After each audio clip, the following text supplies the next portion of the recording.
الحمد لله وكفى وسلام على عباده الذين اصطفى أما بعد عن عبد الله بن مسعود رضي الله تعالى عنه قال قال رسول الله صلى الله تعالى عليه وسلم يا معشر الشباب من استطاع منكم الباءة فليتزوج فإنه أغض للبصر وأحسن للفرج ومن لم يستطع فعليه بالصوم فإنه له وجاء أو كما قال رسول الله صلى الله تعالى عليه وسلم۔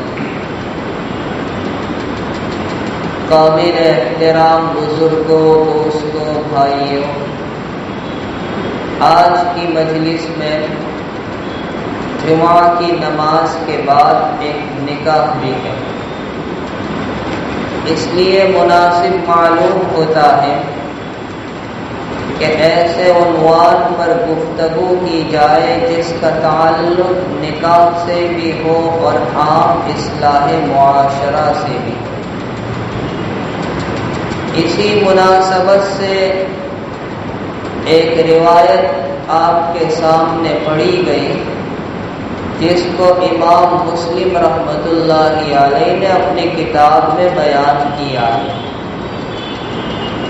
اس روایت میں جناب رسول اکرم صلی اللہ تعالی علیہ وسلم فرماتے ہیں، نوجوانوں کی جماعت کو خطاب کرتے ہوئے، یا معشر الشباب، اے نوجوانوں کی جماعت، من استطاع منکم الباءۃ فلیتزوج، تم میں سے جو آدمی نکاح کی طاقت استطاعت رکھتا ہو اس کو چاہیے کہ وہ نکاح کر لے۔ دو فائدے اس کو حاصل ہوں گے۔ کون سے دو فائدے حاصل ہوں گے؟ پہلا فائدہ حضرت نبی کریم صلی اللہ علیہ وسلم نے بتلایا، اغض للبصر، کہ اس کی نظر، اس کی نگاہ جھک جائے گی، محفوظ ہو جائے گی۔ آج کے دور میں بد نگاہی اور بد نظری ایک ایسا گناہ بن چکا ہے جس کو لوگ گناہ سمجھتے ہی نہیں۔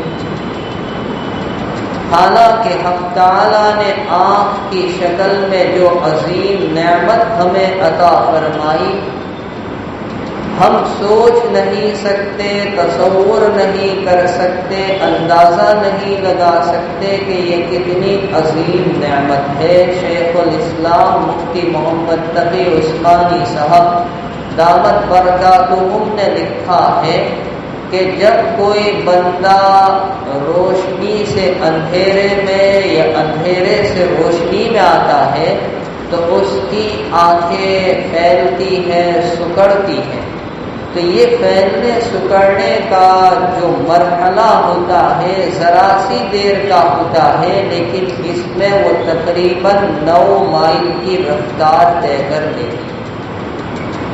تو آپ اندازہ لگائیے کہ کتنی عظیم نعمت رب کائنات نے ہمیں اور آپ کو عطا کی ہے۔ اگر آپ کو اندازہ لگانا ہے تو ایک واقعے سے اندازہ لگائے جس کو مستدرک، جو حدیث کی ایک مقبول اور مستند کتاب ہے، اس میں بیان کیا ہے۔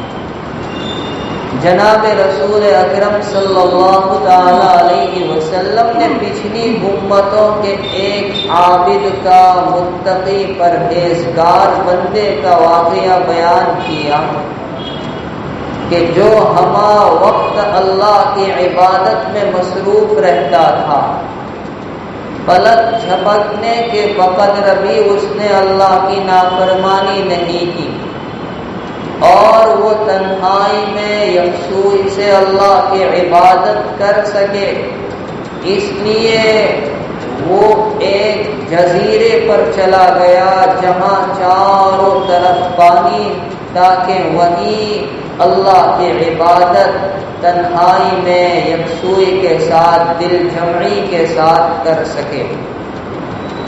حق تعالیٰ نے اس کے لیے وہاں پانی کا ایک میٹھا چشمہ جاری کیا، انار کا درخت اگا دیا، وہ انار کھا لیتا ہے، پانی پی لیتا ہے، اور اس کے بعد وہ ہمہ وقت اپنے خالق و مالک کی، اپنے رب کی، پروردگار کی عبادت میں مصروف رہتا ہے۔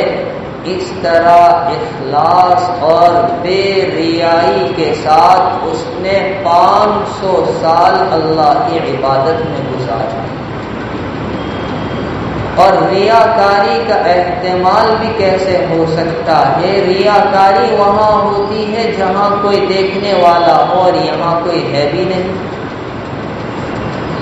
اور اس نے حق تعالی سے دعا کی کہ میری موت سجدے کی حالت میں آئے اور زمین میرے جسم کو فنا نہ کرے، تاکہ میں اسی حالت میں کل قیامت میں تیرے دربار میں حاضر ہو جاؤں۔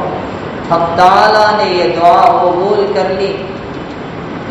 اب حدیث کے اندر مزید وضاحت آئی کہ آخرت میں اس بندے کو رب العالمین کے دربار میں پیش کیا جائے گا۔ حق تعالیٰ فرمائیں گے اس کو میرے فضل و احسان سے جنت میں داخل کر دو۔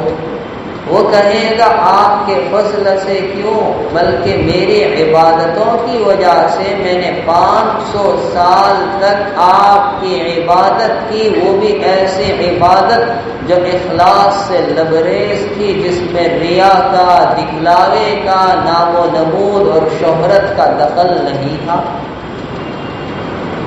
تو اللہ تعالیٰ فرمائیں گے اچھا، اس بندے کو اپنے عبادتوں پر بڑا ناز معلوم ہوتا ہے، حکم ہوگا فرشتوں سے اس کی عبادتوں کو ایک طرف رکھا جائے، اور دوسری طرف ہم نے جو نعمتیں اس کو عطا کر رکھی تھی وہ رکھی جائے۔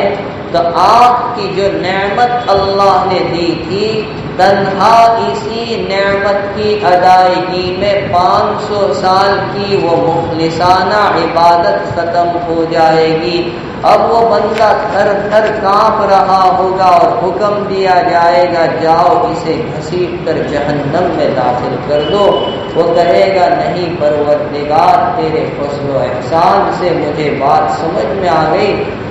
چنانچہ اب حکم ہوگا اور اس کو جنت میں داخل کیا جائے گا۔ آپ اس سے اندازہ لگا لیجئے کہ آنکھ کی جو نعمت رب کائنات نے ہمیں دی ہے کتنی عظیم نعمت ہے۔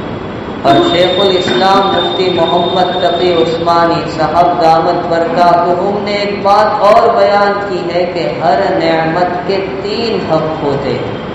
نمبر 1، بندہ نعمت کی قدر پہچان۔ نمبر 2، نعمت پر اللہ کا شکر ادا کرے۔ نمبر 3، نعمت کا صحیح استعمال۔ اب سوچئے کہ آپ کی یہ جو عظیم نعمت ملی، ہم نے اس کی قدر پہچانی ہے یا نہیں، اور اس پر باری تعالیٰ کا شکر ادا کیا یا نہیں، اور تیسری اہم بات کہ ہم اس نعمت کا استعمال جائز کاموں میں کرتے ہیں یا ناجائز میں زیادہ۔ آج ہم جس دور سے گزر رہے ہیں یہ فتنوں کا دور ہے۔ گناہ اور معصیات کے اسباب اتنے ہو چکے کہ نہ چاہتے ہوئے بھی گناہ ہو جاتا ہے، اور آنکھ کی نعمت کا غلط اور ناجائز اور حرام استعمال ہو رہا ہے۔ قرآن کریم نے نماز کا حکم دیا، زکوٰۃ کا حکم دیا، حج کا حکم دیا، روزے کا حکم دیا، تو ایک ہی جملے میں حکم دیا، اور وہ بھی خطاب صرف مردوں کو، عورتیں ضمناً آ گئی۔ اقیموا الصلاۃ، نماز قائم کرو۔ جو لوگ عربی جانتے ہیں وہ سمجھتے ہوں گے کہ اقیمو مذکر کا صیغہ ہے، لیکن اس میں صرف مردوں کو خطاب نہیں، عورتیں بھی شامل ہیں۔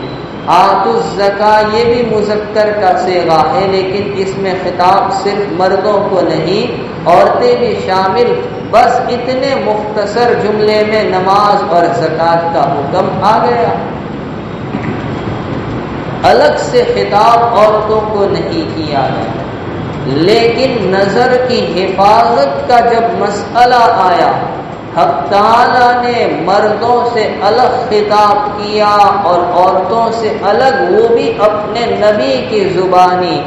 حق تعالیٰ اپنے محبوب سے فرماتے قل للمؤمنین یغضوا من ابصارہم ویحفظوا فروجہم، اے پیارے آقا آپ ایمان والے مردوں کو کہہ دیجئے اپنی نگاہوں کو پست رکھے اور اپنی شرمگاہوں کی حفاظت کرے، اور فرما وَقُلْ لِلْمُؤْمِنَاتِ يَغْضُضْنَ مِنْ أَبْصَارِهِنَّ وَيَحْفَظْنَ فُرُوجَهُنَّ، اے پیارے آقا آپ ایمان والی عورتوں کو کہہ دیجئے کہ وہ بھی اپنی نظروں کو جھکائے رکھے، اپنی شرمگاہوں کی حفاظت کرے۔ دونوں کو الگ الگ خطاب ہے۔ اس سے معلوم ہوتا ہے کہ آنکھ کی نظر کی حفاظت کا مسئلہ کتنا اہم ہے، اور ہم اسے اہم سمجھتے بھی نہیں ہیں۔ جناب رسول اکرم صلی اللہ علیہ وسلم کا ارشاد عالی ہے کہ بنی آدم کے بدن کے جتنے اعضاء ہیں ہر ایک کے لیے زنا کا حصہ لکھ دیا گیا۔ والعینان تزنیان وزناہما النظر، آنکھیں بھی زنا کرتی ہے اور آنکھوں کا زنا دیکھنا ہے۔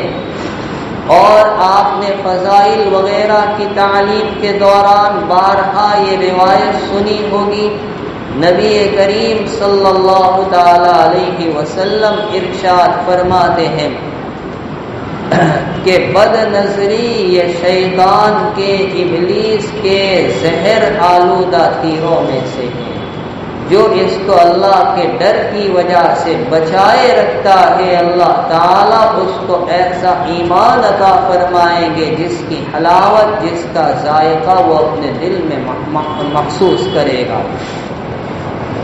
حضرت جریر رضی اللہ تعالیٰ عنہ نے نبی کریم صلی اللہ علیہ وسلم سے نظر کے بارے میں پوچھا تو فرمایا پہلی نظر ابتدائی نظر معاف ہے۔ حضرت علی رضی اللہ تعالیٰ عنہ کا آقا نے فرمایا کہ اے علی نظر کے بعد دوسری نظر مت ڈالو، اچانک کی ابتدائی نظر معاف ہے۔ اچانک کی کہہ رہا ہوں، قصدن کی نہیں، اچانک کی ابتدائی نظر معاف ہے، لیکن اس کے بعد کی نظر معاف نہیں۔ حضرت عبداللہ ابن مسعود رضی اللہ تعالیٰ ایک مریض کے عیادت کے واسطے تشریف لے گئے، آپ کے ساتھ کچھ احباب بھی تھے، تو آپ کے ساتھ آنے والوں میں سے کوئی بندہ جس مریض کے یہاں پہنچے تھے عیادت کے لیے، ان کی مستورات میں سے، خواتین میں سے کسی کو دیکھنے لگا تو آپ نے افسوس کرتے ہوئے فرمایا کہ تیری آنکھ پھوٹ جاتی، یہ بہتر ہوتا اس سے کہ تو اس کی جانب اپنی نظر کو اٹھا کر دیکھتا۔ اور ہمارے اکابر و اسلاف کے کیا اقوال ہیں، فتاوی رحیمیہ میں بڑا تفصیلی کلام کیا ہے اس سلسلے میں۔ حضرت امام غزالی رحمۃ اللہ علیہ کی احیاء العلوم کے حوالے سے حضرت عیسیٰ علیہ السلام کا یہ مقولہ ہے ایاکم والنظرۃ فانھا تضرب فی القلب شہوہ وکفی بہا فتنہ، کہ تم اپنی نظر کی حفاظت کرو اس لیے کہ بری نظر دل میں شہوت کا بیج اگاتی ہے اور فتنہ پیدا ہونے کے لیے یہی بات کافی ہے۔ حضرت فضیل بن عیاض رحمۃ اللہ علیہ کا نام ہر ایک نے سنا ہوگا۔ آپ کا یہ جملہ ہے کہ بد نظری کے بارے میں ابلیس کہتا ہے کہ یہ اس کا ایسا تیر ہے جس نے کبھی خطا نہیں کی، یہ وہ تیر ہے جو ہمیشہ نشانے پر لگتا ہے۔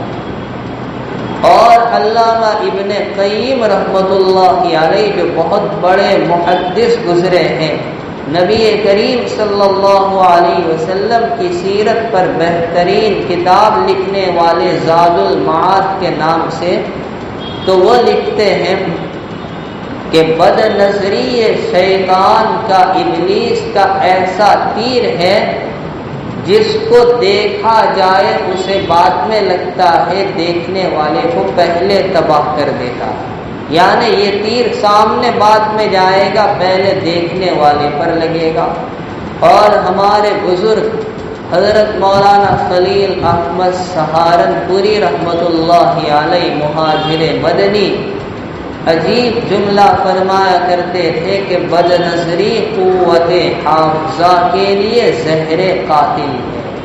آج لوگ شکایت کرتے ہیں اپنے بارے میں، اپنی معصوم اولاد کے بارے میں کہ یادداشت کمزور ہے، حافظے کمزور ہے۔ کیوں ایسا؟ اس کی بنیادی وجہ یہ ہے کہ پورا معاشرہ عموماً، ماں باپ دونوں، ذرا اپنی تنہائیوں کا جائزہ لیجئے۔ بستر پر پڑے ہیں، اپنی بیوی کے ساتھ لیٹے ہیں، پھر بھی زنا میں مبتلا۔ حضرت ثوبان رضی اللہ عنہ کی روایت ابن ماجہ شریف میں آئی ہے، پیارے آقا صلی اللہ علیہ وسلم نے فرمایا کل قیامت میں کچھ لوگ رب العالمین کے دربار میں لائے جائیں گے اور اللہ تعالیٰ ان کی نیکیوں کو ذرات کی طرح فضا میں اڑا دے گا۔ صحابہ کرام نے پوچھا پیارے آقا یہ کون ہوں گے؟ کچھ علامت تو بتلا دیجیے تاکہ ہم بچیں۔ نبی علیہ السلام نے فرمایا وہ تم میں سے، تمہاری برادری میں سے ہوں گے، تمہاری طرح نماز پڑھتے ہوں گے، روزے رکھتے ہوں گے، راتوں کا قیام کرتے ہوں گے، لیکن جب تنہائی اور خلوت میں ہوں گے تو ان کی تنہائیاں پاک اور صاف نہیں ہوگی، وہ گناہوں میں مبتلا ہوں گے۔ تو آج جو اولاد کے سلسلے میں والدین کی ایک عام شکایت ہے کہ یادداشت کمزور ہے، اولاد کا قصور بعد میں ہے۔ والدین پہلے خود اپنی اصلاح کی فکر کریں کہ ان کی نظر کتنی محفوظ ہے، کتنی محفوظ نہیں۔ حضرت شیخ مولانا محمد زکریا صاحب کانہلوی رحمہ اللہ تعالیٰ انہیں لکھا ہے کہ کتنے ذاکرین ایسے ہیں کہ ذکر کی وجہ سے دل میں ایک نور پیدا ہوا، لیکن جہاں بد نظری میں مبتلا ہوئے اس نور سے محروم کر دیے گئے۔ اس لیے آگے حضرت شیخ رحمت اللہ علیہ لکھتے ہیں تمام اکابر کا، صوفیاء کرام کا، بزرگوں کا اس بات پر اتفاق ہے کہ بد نظری کے ہوتے ہوئے دل کی اصلاح ممکن نہیں ہے۔ مکتوبات میں حضرت شیخ مجدد الفسانی رحمت اللہ علیہ نے بہت پیاری بات لکھی ہے لیکن دل ہلا دینے والی ہے۔ فرمایا جس آدمی کی نظر محفوظ نہیں اس کی شرمگاہ محفوظ نہیں، جس کی شرمگاہ محفوظ نہیں اس کا دل محفوظ نہیں، جس کا دل محفوظ نہیں اس کا ایمان محفوظ نہیں۔ اس لیے بد نظری میں مبتلا حضرات ذرا جائزہ لیں اور اپنی اصلاح کی کوشش کریں۔ تو میں یہ بات عرض کر رہا تھا کہ حضور اکرم صلی اللہ علیہ وسلم نے نوجوانوں کی جماعت کو خطاب کرتے ہوئے فرمایا یا معشر الشباب، اے نوجوانوں کی جماعت، تم میں سے جو بندہ نکاح کی طاقت رکھتا ہو اسے چاہیے وہ نکاح کر لے۔ اس کے دو فائدے ہوں گے۔ پہلا فائدہ اس کی نظر محفوظ ہو جائے گی، اور سمجھیے کہ اگر نظر محفوظ ہو گئی تو شرمگاہ محفوظ، دل محفوظ، ایمان محفوظ۔ اور آگے دوسرا فائدہ جناب رسول اکرم صلی اللہ تعالی علیہ وسلم نے بتلایا وَأَحْسَنُ لِلْفَرْجِ، کہ نکاح کی وجہ سے انسان کی شرمگاہ محفوظ ہو جاتی ہے۔ حق تعالی نے حیوانات میں فطری طور پر خواہش کا مادہ رکھا ہے، انسان کے اندر بھی رکھا ہے، دیگر حیوانات میں بھی رکھا ہے۔ تو اب یہ جو خواہش کا مادہ انسان میں رکھا گیا، اس خواہش کی تکمیل کے دو راستے ہو سکتے ہیں۔ ایک ناجائز راستہ وہ تو زنا کا ہے، اور ایک ہے جائز راستہ وہ نکاح ہے۔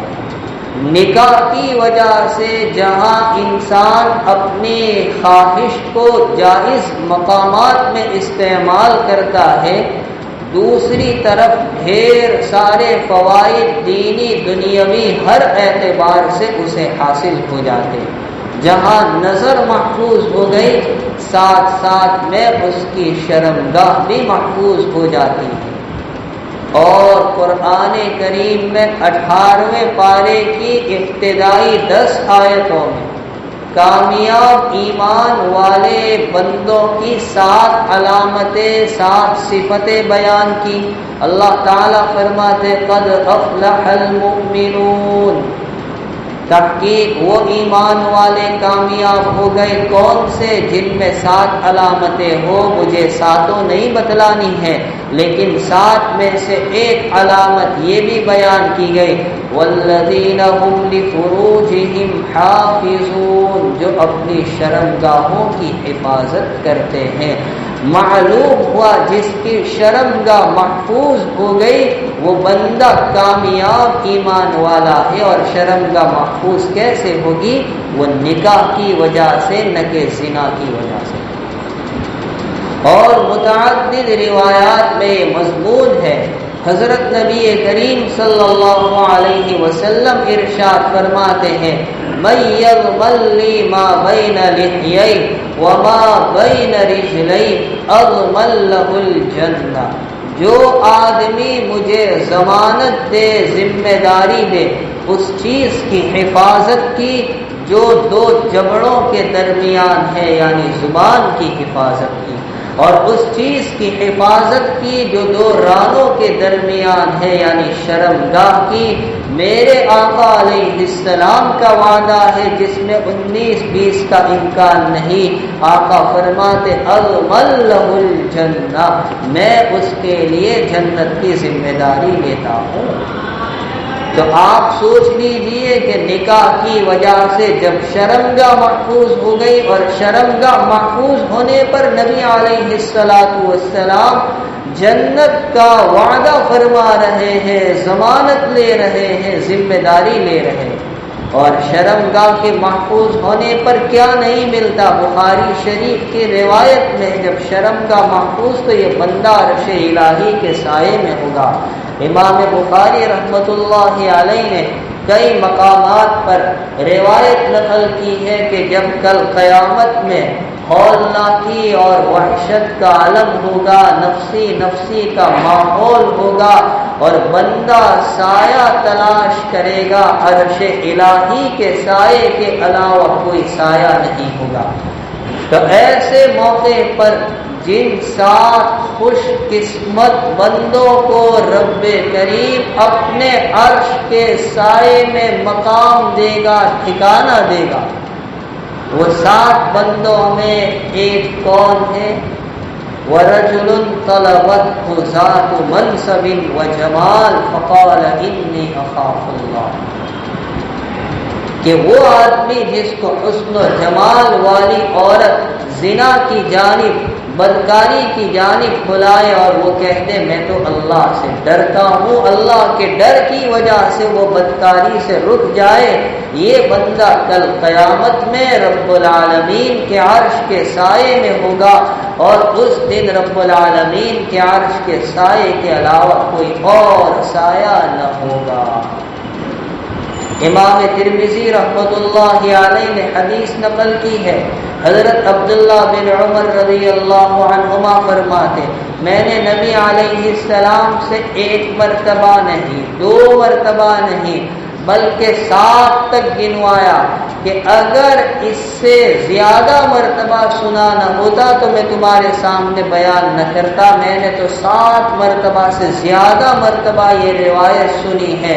نبی علیہ السلام نے بنی اسرائیل کے ایک گنہگار بندے کا ذکر کیا جو فاسق فاجر ہر طرح کے گناہ میں مبتلا تھا. اب ایک عورت اس کو کوئی پریشانی لاحق ہوئی تو وہ اس کے پاس کچھ مطالبے کے لیے گئے. اس نے کہا میں تجھے اتنے دینار دوں گا لیکن شرط یہ کہ میں تجھ سے بدکاری کروں گا. وہ مجبور تھی، پریشان تھی، مجبوراً تیار ہو گئی. جب یہ بندہ بدکاری کے لیے بیٹھا تو وہ رونے لگی. اس نے کہا میں نے ابھی تجھ سے کوئی غلط کام کیا نہیں، پھر کیوں روتی ہے؟ کہا جو کام تم کرنے جا رہے ہو یہ کام میں نے کبھی کیا نہیں، میں بہت مجبور تھی اس لیے اس پر تیار ہوئی. اللہ سے ڈرو. اس پر یہ بات اثر کر گئی اور اس نے بدکاری کا ارادہ ترک کر دیا. وہ رقم بھی ایسے ہی اس کے حوالے کر دی اور خدا کا کرنا ایسا کہ اسی رات کفل کا، یعنی یہ جو قرض دینے والا بندہ تھا اس کا نام کفل تھا، اس کا انتقال ہو گیا. جب صبح ہوئی تو اس کے دروازے پر یہ لکھا ہوا تھا قد غفر اللہ الکفل، اللہ نے کفل کی مغفرت فرمائی. اور امام غزالی رحمۃ اللہ علیہ نے احیاء العلوم میں ایک اور دلچسپ واقعہ لکھا ہے شرمگاہ کی حفاظت کے سلسلے میں. مدینہ منورہ کے جو 7 مفتیان کرام فقہا مشہور ہے ان میں ایک نام حضرت سلیمان ابن یسار رحمۃ اللہ علیہ کا. وہ حج کے لیے چلے، راستے میں ایک مقام ابوا کر کے وہاں ٹھہرے.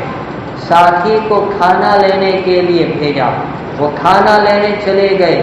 سامنے ایک پہاڑ تھا اور اس پر ایک عرب بدو عورت رہتی تھی. وہ برقع اوڑے ہوئے آ گئے.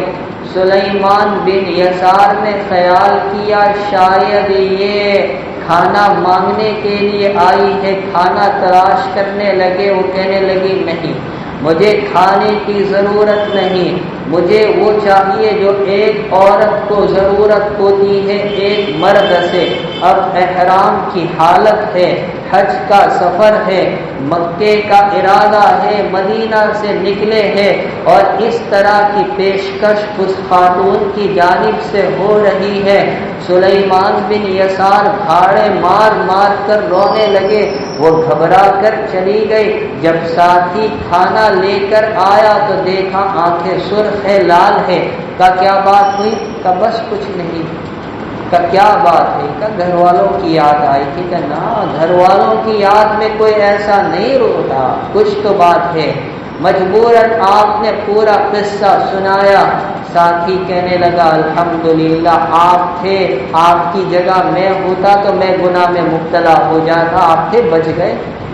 خیر وہاں سے چلے، مکہ پہنچے، کعبہ کا طواف کیا، طواف کر کے پیچھے آ کر بیٹھے. اسی حالت میں سلیمان بن یسار پر کچھ غنود کی طاری ہوئی تو خواب میں ایک حسین و جمیل خوبصورت مرد کو دیکھ رہے. پوچھا آپ کون؟ کہ میں یوسف.